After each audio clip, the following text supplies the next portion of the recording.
प्रधानमंत्री सूर्यघर योजनेअंतर्गत बसवण्यात आलेल्या सोलर सिस्टीमला महावितरणच्या मीटरवर जोडणीसाठी आवश्यक असलेली रिलीज ऑर्डर देण्यासाठी 3,000 रुपयांची लाच स्वीकारताना सिंदेवाही येथील महावितरण उपविभागीय कार्यालयातील सहाय्यक अभियंता अमोद संतोष रंदे वयवर्ष 38 याला लाचलुचपत प्रतिबंधक विभागानं रंगेहात अटक केली।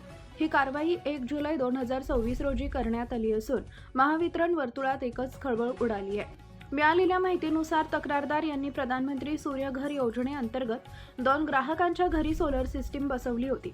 या दोन्ही ग्राहकांच्या सोलर यंत्रणेचे महावितरणच्या मीटरशी कनेक्शन जोडण्यासाठी आवश्यक असलेली रिलीज ऑर्डर काढून देण्यासाठी सहाय्यक अभियंता अमोद रंदे यांना प्रत्येक ग्राहकामागे 2,000 रुपये अशा एकूण 4,000 रुपयांच्या लाचेची मागणी केली होती।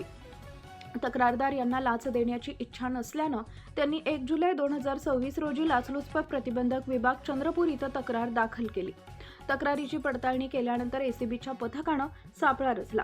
तडजोडीनंतर ठरलेल्या 3,000 रुपयांची लाच स्वीकारताना सहाय्यक अभियंता अमोद रंदे याला रंगेहात पकडण्यात आले।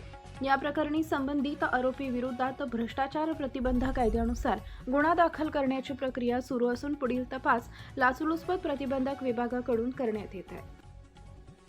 लाईक करा, शेअर करा, सबस्क्राईब करा आणि बेल आयकॉन प्रेस करा।